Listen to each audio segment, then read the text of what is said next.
하나님 말씀 시편 23편 1절에서 6절 교독합니다. 시편 23편 1절에서 6절입니다.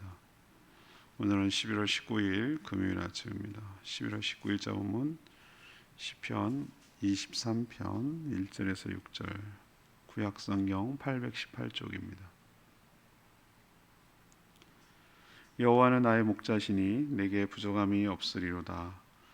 그가 나를 푸른 풀밭에 누이시며 쉴 만한 물가로 인도하시는도다. 내 영혼을 소생시키시고 자기 이름을 위하여 의의 길로 인도하시는도다. 내가 사망의 음침한 골짜기로 다닐지라도 해를 두려워하지 않는 것은 주께서 나와 함께 하심이라. 주의 지팡이와 막대기가 나를 안위하시나이다. 주께서 내 원수의 목전에서 내게 상을 차려주시고 기름을 내 머리에 부으셨으니 내 잔이 넘치나이다. 내 평생의 선하심과 인자하심이 반드시 나를 따르리니 내가 여호와의 집에 영원히 살리로다. 아멘. 이 시를 모르는 분들은 거의 없습니다. 워낙 유명한 시편의 대표적인 시입니다. 어릴 적 목동이었던 다윗은 하나님과 자신의 관계를 목자와 양으로 비유해서 유명한 시를 남겼습니다.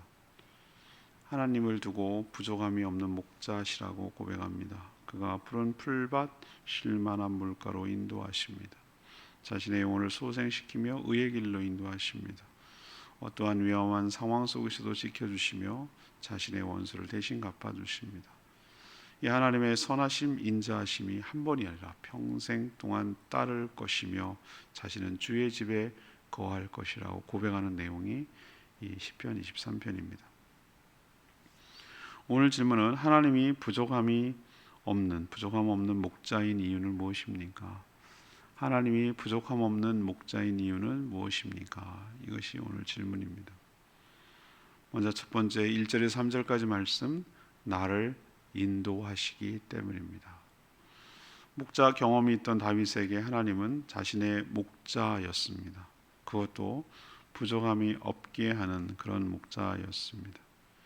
그래서 시를 지어 자신의 신앙을 고백하며 하나님을 칭송하고 있습니다. 목자가 해야 될 최고의 책무는 양을 돌보는 것입니다. 또 양을 먹여야 하는 것인데 다윗은 뭐라고 얘기냐면 풀과, 그것도 그냥 풀이 아니라 푸른 풀, 그리고 마셔야 할 물로 인도하고 있는 목자라고 설명합니다. 하나님 우리를 그냥 풀이 아니라 싱싱하고 풍성한 푸른이라고 말하는 것은 풍성하고 싱싱한 그런 풀밭, 먹을거리, 축복을 상징하는 것이죠. 그렇게 인도하시고, 또 찔끔 마시는 물이 아니라, 감질나게 마시는 물이 아니라 아예 물가, 흐르는 물, 충분히 마실 수 있는 물가로 인도하신다라고 설명하고 있습니다. 양이 목자가 지켜주는 것이 얼마나 안심이 되고 평안했으면은 오늘 보니까 2절에 뭐라고 그랬어요? 푸른 풀밭에 누이심이라는 건 뭡니까? 아니, 누가 쫓아오고 늑대가 우글거리고 이렇게 뭐가 있으면은 편안하게 누울 수 있겠어요? 잡아먹히게?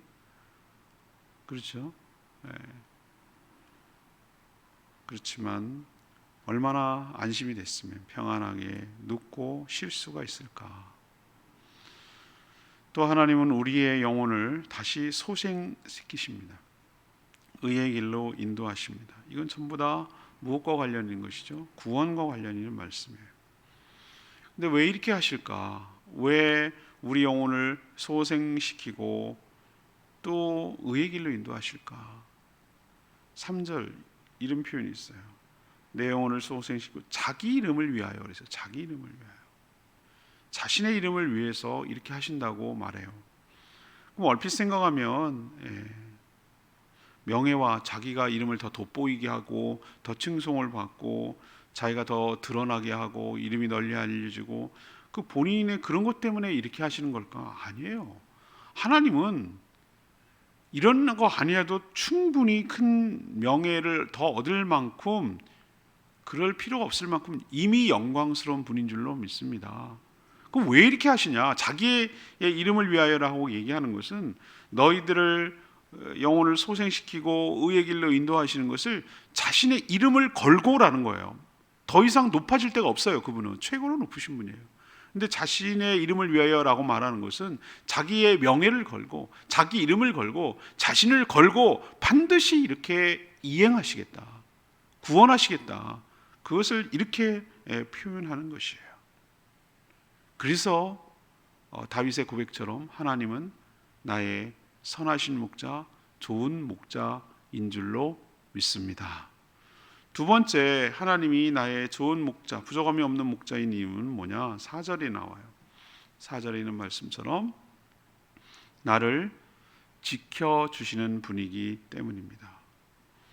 하나님이 돌보시는 양이라도 늘 항상 푸른 풀밭과 쉴만한 물가로만 다닐 수는 없어요. 양떼가 그렇게 다닐 수는 없어요. 항상 모든 게 다 초지면 뭐하러 다녀요? 거기서 그냥 있으면 되는 것이지. 뭐 인도할 받을 게 있어요? 그냥 풀어놓고 알아서 먹으면 되는 것이지. 안 그러니까 목자의 인도를 받아야 되는 것이거든요. 근데 이 초장에서 저 초장까지 가기 위해서 뭐 합니까? 때로는 오늘 이 시의 표현대로 하자면 사망의 음침한 골짜기를 통과하고 지나가야 될 때가 있어요. 이게 인생이에요. 이걸 적절하게 시로 표현한 거예요. 많은 사람들이 이런 사실에 놀라고 충격받고 실망하고 실족해요. 하나님이 나를 믿으면 하나님이 완전 맨날 푸른 초장만 다녀야지 어떻게 사망의 음침한 골짜기로 나를 인도할 수 있는가? 뭐 이렇게 얘기를 해요. 그 다음 초장으로 인도하기 위한 과정인 줄로 믿습니다. 통과하기 위한 과정이라고요. 그러니까 여러분이 오해하지 마셔야 돼요. 내가 예수 믿으면, 하나님을 믿으면 항상 푸른 풀밭, 쉴만한 물가만 있을 것이다 라고 생각하면 그때부터 시험이 들고 오해가 생기는 거예요. 아니에요. 더 중요한 은혜를 지금 말씀드리는 거예요. 오히려 음침한 골짜기, 사망의 음침한 골짜기는 하나님의 살아계심, 존재와 그의 능력과 또 우리를 향한 그의 사랑과 그의 은혜를 경험하고 확인할 수 있는 기회이기도 합니다. 그래서 우리의 믿음이 더 단단해지고 더 확실해질 수 있는 좋은 기회이기도 한 거예요. 왜 그런가? 우리가 힘든 여정, 이건 신은 상징이잖아요. 사망의 음침한 골짜기라는 것은 우리가 정말로 인생 여정에 있어서 힘들고 어려운 때를 말하는 거예요. 그렇지만 그런 과정 속에서도, 그런 여정 속에서도 하나님은 늘 함께 하여 주십니다. 특별히 그런 어려운 가운데 있을 때 주의 막대기와 주의 지팡이가 나를 안위하신다고 오늘 다윗이 고백하고 있어요. 그래서 그 어떤 해로움도 두려워하지 않을 수 있다라고 고백하는 것이죠. 여기서 나오는 안위, 제 동기 목사님이 안 목사님인데 딸을 이름을 안위라고 줬어요. 그래서 생각났어요. 안위. 성경에 나오는 표현이 안위. 그래서 위야 이렇게 부르더라고요. 안위. 안위가 뭡니까? 단순히 신체적 안전만을 뜻하지 않아요. 신체적 이렇게 그런 게 아니라 전체적인 것, 육체적인 것도 포함해서 영적인 것, 정서적인 것, 이 모든 것에 평안한 상태, 안정감을 누리는 상태. 하나님이 함께 하심을 알고 믿고 느끼기 때문에 누리는 그런 안정감, 평안함을 안위라고 말하는 것이에요. 하나님은 지팡이가 필요 없는 분이죠. 무슨 뭘 의지할 게 있어요. 노인도 아닌데. 지팡이는 그의 권위와 구원의 도구를 상징하는 것인 줄로 압니다. 막대기는 우리를 바르게 하시려고 경책하는 든든한 도구이기도 하죠. 그래서 사람들이 이런 얘기도 해요. 지팡이는 이렇게 끝이 휘어졌어요. 막대기는 그냥 끝이 뭉퉁해요. 지팡이를 벌러덩 뒤집어져 가지고 버둥버둥거리는 뭐죠? 양을 탁 걸어 가지고 확 이렇게 세워 가지고 하는 구원의 도구. 막대기는 말 안 듣고 그러면 옆구리를 이렇게 치고 머리를 쳐 가지고 똑바로 가게 하는 거. 막대기, 지팡이 하나만 있으면 되지 뭘 막대기까지 얘기하냐고. 이 두 가지가 하나님 우리를 다루시는 방식이라는 거예요. 하나는 위험할 때 우리를 걸고 넘어져서 다시 끄집어 올리고 다시 하시는 방법, 또 막대기는 우리가 잘못된 길로 갔을 때 경측해서 똑바로 깨닫게 해가지고 바로 가게 하는 방법, 이렇게 해서 우리를 인도해서 그 사망의 음침한 골짜기에도 실족하거나 잡아먹히지 않고 그것을 통과해서 또 다른 싱싱한 푸른 풀밭과 쉴만한 물가로 인도하시는 그 하나님의 보호하심을 상징하는 도구, 그의 권위와 능력을 상징하는 도구가 그의 지팡이와 그의 막대기인 줄로 믿습니다. 우리가 왜 하나님이 나의 부족함이 없는 목자입니까? 이처럼 인생의 가장 저점인 힘든 시기, 골짜기, 그것도 사망의 음침한 골짜기를 다닐지라도 내가 해를 두려워하지 않는 것은 하나님의 지팡이와 막대기가 나를 지켜서 안위하시기 때문인 줄로 믿습니다. 세 번째, 하나님이 우리의 부족함이 없는 좋은 목자인 이유는 5절 6절에 나온 대로 나를 사랑하시는 분이기 때문입니다. 하나님이 나의 부족함이 없는 목자이신 뚜렷한 증거는 구원에 있습니다. 구원에. 나를 그토록 올가매고 죄의 종살이를 하도록 만든 나의 원수, 우리 모든 인간의 원수는 누구죠? 우리를 죄로 유혹해서 자신의 그 종살이로 시킨 그 우리의 원수 사단 마귀가 오늘 어디 나옵니까? 5절에 나옵니다. 하나님께서, 주께서 내 원수 사단이죠. 목전이라고 말하는 건 뭐냐면은 그 앞에서 쳐다보는 가운데 그 사단 원수 마귀가 이럴 때 통쾌한 거예요. 여러분들, 복수는 이렇게 하는 거예요. 하나님이 이렇게 복수해 주잖아요. 우리를 그동안 그렇게 괴롭히고 사망에 이르게 만들고 고난에 처하게 만들고 죽도록 만들고 이렇게 했던 이 원수 사단 마귀, 그 사단 마귀가 쳐다보는 가운데 목전에서 나에게 떡 벌어지게, 여기서 상이라는 것은 상장을 줍니다, 이 상이 아니라 먹는 상을 말하는 거예요. 상을 피는 거예요. 우리 생일상 받는다 뭐 이런 표현을 쓰고 있잖아요. 그런 것처럼 한 상 차려주시는 거예요.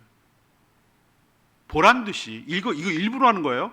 아니, 우리를 먹을 걸 주고 그럴 거라면 굳이 그 사단 원수 마귀의 목전에 살 필요 없어요. 그죠? 그냥 주면 되잖아요. 근데 왜 목전? 이거는 복수예요. 보복해 주는 거예요. 하나님이 대신 그 억울함을 보복해 주는 거예요. 원수를 마음껏 조롱하며 먹는 천국의 식사는 통쾌한 복수예요. 그리고 하나님은 내 머리에 뭘 부어주십니까? 기름을 부어주신다 그랬어요. 기름 부어주면 이상할까, 느낌이. 이 기름은 성경에서 나오면은 성령의 축복, 하나님의 축복을 상징할 때 기름 부음이라고 말하는 거예요. 올리브유를 두 가지 할 때 봤잖아요. 왕이 세워질 때, 제사장이 할 때, 선자가 세울 때 기름 부었다고 그러잖아요. 다윗을 기름 부어 세웠다고 그러잖아요. 그죠? 선지자를 기름 부어 세웠다. 이거는 하나님의 축복, 특히 성령의 충만한 축복을 상징하는 것이에요. 하나님께서 나에게 기름을 부어 주신다 그랬어요. 그리고 나에게 축복의 잔이 넘치나이다. 잔이 쪼잔하게 반전 찰랑찰랑 개념이 아니라 충분히 잔이 넘칠 정도로 우리에게 축복하여 주실 줄로 믿습니다. 이게 한 번에 끝나지 않는 게 중요해요. 맨 마지막 6절은 내 평생에 하나님의 선하심, 하나님의 인자하심, 이것이 영원히 평생에 계속 지속된다는 거예요. 지속된다. 그래서 궁극적으로는 여호와의 집이 어디입니까? 하나님이 계시는 거. 뭐 하나님이 어디 계시나? 집이 하우스의 개념인가? 아니요. 하나님이 계신 곳이 천국이에요. 하나님 영이시기 때문에 어떤 우리가 생각하는 그런 어떤 집의 개념이 아니에요. 우리랑 다른 차원에서 사는 것이죠. 그러나 분명한 것은 하나님이 실존하고 계시고 실제하고 계신 그곳이 천국이겠죠. 거기는 완벽한 곳이겠죠. 하나님이 계신 곳이니까. 그 여호와의 집, 하나님이 계시는 천국에 내가 영원토록 거기에 살게 될 줄로 믿습니다. 이 하나님의 선하심, 하나님의 인자하심은 뭘 상징합니까? 하나님께서 나에게 베풀어 주신 은혜와 사랑을 상징하는 것이에요. 하나님이 이처럼 나의 부족함이 없는 목자인 이유는 이렇게 나를 지극히 사랑하시기 때문인 줄로 믿습니다. 사랑이 나를 살게 해요. 사랑이 굉장히 추상적인 것 같지만 사랑이 굉장히 실제적이라고 저는 생각해요. 우리 모든 살아있는 것들은 하나님의 사랑을 먹고 살게 되어 있어요.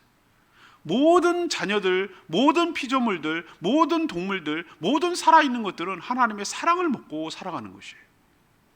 하나님이 우리를 사랑하시기 때문에 우리를 살게 하는 것이고, 버티게 하는 것이고, 이기게 하는 것이고, 그 은혜에 감사하며 살게 돼 있는 거예요. 이 사랑이 영원토록 여러분과 함께하고 있다는 것을 기억하시고, 부족함 없는 하나님의 사랑, 그 목자이신 그분의 인도함을 받고 살아가는 복된 인생 되기를 축복합니다. 오늘 내 말씀 4절 말씀, 내가 사망의 음침한 골짜기로 다닐지라도 해를 두려워하지 않을 것은 주께서 나와 함께 하심이라. 주의 지팡이와 막대기가 나를 안위하시나이다. 이 시는 너무나 유명하니까 여러분 다 그냥 통째로 외우시는 게 좋을 것 같아요. 너무 귀하면 여러 번 읽다 보면 외워져요. 자, 한 사람의 믿음의 수준은 푸른 풀밭 쉴 만한 물가에서 드러나지 않습니다. 그때는 누구나 다 좋기 때문에 그 사람의 믿음이 안 드러나요. 진짜는 어디서 드러나냐면 오히려 사망의 음침한 골짜기를 통과할 때, 그때 적나라하게 폭로되고 드러나는 것이에요. 죽음의 그림자가 어른어른거릴 때 누구도 자신의 가면 뒤에 숨을 수가 없어요. 있는 척, 센 척, 가진 척, 뭐 괜찮은 척, 쿨한 척 할 수가 없어요. 죽음이 코앞에 닥쳐온 것을 누구도 다 알고 있어요. 자기도 알고 남도 알고 다 할 때 이런 척을 할 수가 없다고요. 그때 다 적나라하게 드러난다고요. 진실을 직면하게 되고 가식이 사라지는 순간이에요. 그가 무엇을 믿고 의지했는지가 나타나는 순간이 이때입니다. 사망의 음침한 골짜기를 통과하는 순간. 사망의 음침한 골짜기는 사람마다 다 달라요. 제일 큰 사망의 골짜기는 육신적으로 무너지고 장막이 무너질 때, 큰 사고나 큰 질병 가운데 위기에 처해 있을 때 사망의 음침한 골짜기죠. 또 경제적으로 완전히 파산해가지고 어디 의지할 데 없는, 정말로 길거리에 나앉는 그런 상황이 처했을 때, 또 모든 관계가 다 끊어지고 외톨이가 되고 완전히 소외되고 혼자 남은 것 같은 그런 고독감을 느낄 때, 사람마다 다 사망의 음침한 골짜기는 다 달라요. 그때 그 사람의 믿음이 드러난다는 거예요. 뭘 믿고 있는지, 의지하는지가 드러난다는 거예요. 정말 위험한 건 뭔지 아세요? 최악의 상황과 조건이 아니에요. 하나님 없이, 하나님의 인도함을 받지 않고 자기 홀로 남는 게 진짜 위험한 거예요. 사망의 음침한 골짜기 우리 통과할 수 있어요. 그러나 오늘 뭐라고 표현했어? 사망의 음침한 골짜기로 다닐지라도 해로움. 여기서 해는 해로움이에요. 해를 태양, 선 개념이 아니에요. 여기서 해는 나에게 가해지는 위해한 거 할 때, 그때 해로움이에요. 내가 두려워하지 않는다 그랬어요. 두려워하지 않는다. 다윗이 왜? 주께서 나와 뭐 하기 때문에? 함께 하시기 때문에, 함께 하실 것이기 때문에, 주의 지팡이와 막대기 나를 안위하실 것이기 때문에, 이런 믿음, 이런 경험, 이것이 나를 사망의 음침한 골짜기를 통과하게 만들어요. 그게 죽음의 골짜기든 그게 무슨 골짜기든 간에, 죽음의 고비가 얼마나 사람이 맞아, 한 번이잖아요. 근데 얼마나 그게 잘 통과해야 됩니까? 그렇죠. 그 문을 잘 통과해야 되잖아요. 그죠? 여러분, 죽으면 끝나는 거 아니에요. 여러분, 커튼 열듯이 다른 세계로 들어가는 겁니다. 순간이 순간. 여러분 보면은 꿈에서 깨듯이 그런 식으로 내가 정말 다른 세계로 들어가는 거예요. 근데 그 고통이 미지의 세계고 모르고 그러면 얼마나 두렵겠어요. 근데 여러분, 주님 꼭 손 붙들고 주님과 함께 가는 거예요. 주님과 함께 두려울 게 없어요. 사망의 음침한 골짜기를 내가 통과할지라도 걱정할 거 없어요. 주님이 나를 꼭 붙들고 주님과 함께 가는 것이기 때문에, 그게 어디든 그가 뭐가 됐든 간에 두려워할 이유가 없어요. 하나님 나를 안위해 주실 줄로 믿습니다. 안 가봤다고 두려워하지 마세요. 분명히 주님 가시는 곳은 좋은 것이고, 나를 해롭게 하지 않고 좋은 곳으로, 선한 곳으로 나를 인도해 주실 줄로 믿습니다. 이럴 때 우리 믿음이 드러난다고. 여러분도 주님 꼭 붙들고 인도함을 받고 살아가는 주의 양으로 살아가는 복된 인생 되기를 축복합니다. 오늘 말씀 정리해 볼까요? 왜 하나님이 여호와가 나의 부족함이 없는 목자입니까? 넘버 1, 나를 인도하시는, 푸른 풀밭과 쉴만한 물가로 인도하시는 분이기 때문에. 왜 부족함이 없는 목자입니까? 내가 사망의 음침한 골짜기를 다닐지라도 나를 안전하게 지켜주시는 분이기 때문에. 왜 하나님이 나의 부족함이 없는 목자입니까? 나를 사랑하시고 인자하심과 선하심이 영원히 계속되고 나를 하나님이 계신 집에 거하게 하실 것이기 때문에, 이런 사랑을 받고 있음을 기억하고 주님을 찬양하기를 원합니다. 찬양집 277장 부르고 기도하겠습니다.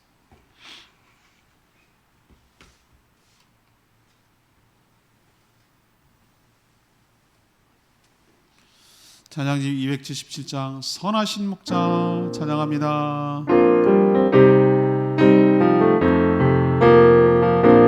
선하신 목자, 선하신 목자, 날 사랑하는 분, 주 인도하는 곳 따라가리. 주의 말씀을 나 듣기 위하여 주 인도하는 곳 가려니. 선하신 목자, 나 사랑하는 분, 주 인도하는 곳 따라가리. 주의 말씀을 나 듣기 위하여 주 인도하는 곳 가려니. 나는 푸른 초장과 신만한 물가를 내 선하신 목자 날 인도해. 험한 산과 골짜기로 내가 다닐지라도 내 선하신 목자 날 인도해. 그렇습니다. 여러분, 정말 하나님이 나의 좋은 목자인 것을 실감하세요? 체험하세요? 그리고 이 다윗의 이 시가 여러분의 시이며 또 여러분의 고백인 것 맞습니까? 예, 하나님이 정말 나에게 좋은 목자가 되어 주십니다. 우리 혼자 살 수가 없어요. 하나님의 인도하심 없으면 우리 살 수 없는 존재예요. 이 다윗이 하나님은 나의 선한 목자라고 고백했듯이 우리도 동일하게 고백하며 하나님께 영광 돌리며 하나님을 의지하며 살아가는 그 인자심과 선하심이 평생 동안 계속 따라오는, 주의 지팡이와 막대기가 나를 인도하는, 안위하는 그런 축복이 계속되도록 해달라고 주여 외치며 기도합니다. 주여 하나님, 선하신 목자, 날 사랑하는 분, 주 인도하는 분 따라가리. 주의 말씀을 나 듣기 위하여 주 인도하는 곳 가려니. 선하신 목자, 날 사랑하는 분, 주 인도하는 곳 따라가리. 주의 말씀을 나 듣기 위하여 주 인도하는 곳 가려니. 푸른 초장과 쉴만한 물가를 내 선하신 목자 날 인도해. 험한 산과 골짜기로 내가 다닐지라도 내 선하신 목자 날 인도해. 하나님, 저 역시 하나님이 나의 부족함이 없는 목자이심을 믿고 고백합니다. 저희를 푸른 풀밭과 쉴만한 물가로 인도하셨습니다. 저의 영혼을 소생시켜 주시고 하나님의 이름을 위해 의의 길로 인도하셨습니다. 때로는 사망의 음침한 골짜기를 통과해야 할 때도 있으나 나와 동행하셔서 넉넉히 이길 수 있었습니다.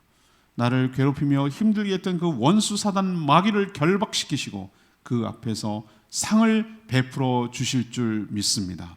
하나님의 선하심과 인자하심이 영원토록 나에게 미쳐 하나님의 집 천국에 살게 될 줄 믿습니다. 하나님이 나의 목자셔서 너무 좋고 너무 안심이 되고 너무 감사합니다. 평생 동안 주님 따라가며 사는 저희들 되게 하여 주시옵소서. 오늘도 간구하는 모든 기도 주님께서 응답하여 주시고 모이는 모든 목장들마다 복 내려 주시옵시고 주님과 동행하며 주님 주신 사명 따라 살아가는 영원하여 주님의 제자 삼는 일에 헌신하며 살아가는 몸된 교회를 세워가는 일에 힘쓰며 살아가는 저희 모두가 되게 하여 주시옵소서. 감사드리며 예수 그리스도의 이름으로 축복하며 기도합니다. 아멘. 오늘 하루도 주님의 은혜 가운데 살기를 축복합니다. 충분히 기도하고 시작합니다.